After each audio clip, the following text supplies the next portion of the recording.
Hi, I'm Natalie, and welcome to part 3 of talking about Proverbs 22:6 and how to train up your child in the way he should go. Today, we're going to talk about building a firm foundation and what that looks like. Building a loving relationship with your children starts from day one, but anyone who has raised children will tell you that having a growing relationship with your child during the teen years will produce better fruit than any rules you can place upon them, recognizing that some rules are still necessary and appropriate during the teen years. As we can learn from this quote from Focus on the Family, it's so important to lay that foundation of love and trust with your child. Let them know that you trust them so that they also feel like they can trust you. It's give and take, and that's so important to have that balance.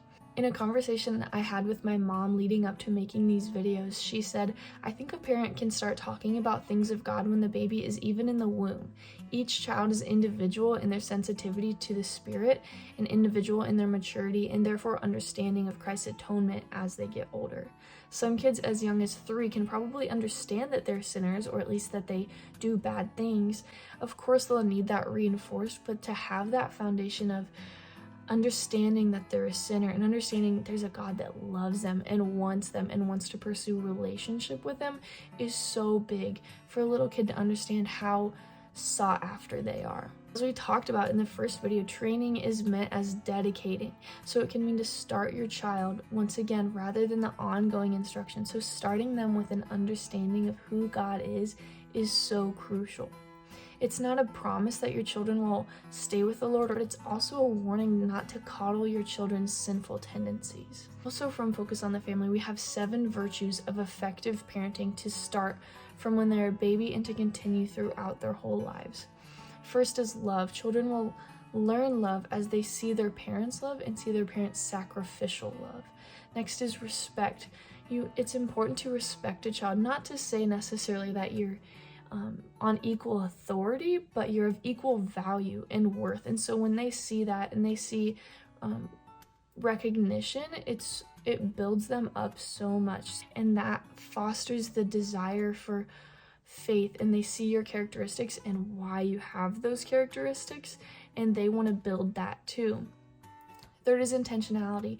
Being intentional means talking about and living out our values and priorities before allowing other influences into our home.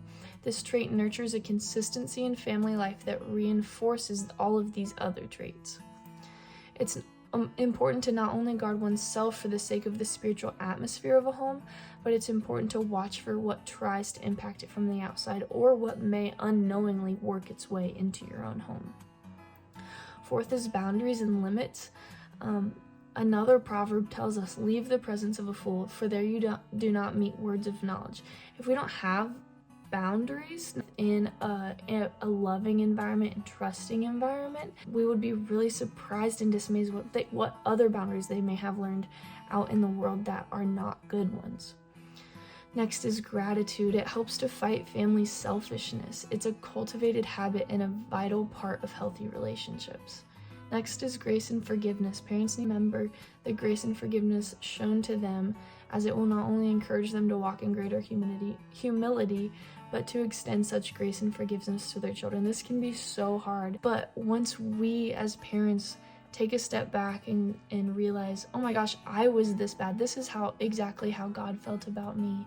To see that and to be able to flip it around and say, I love you so much. I'm disciplining you out of love. And then also to teach children adaptability is so crucial to foster a strong, deep peace that is above anything that life's gonna throw at them.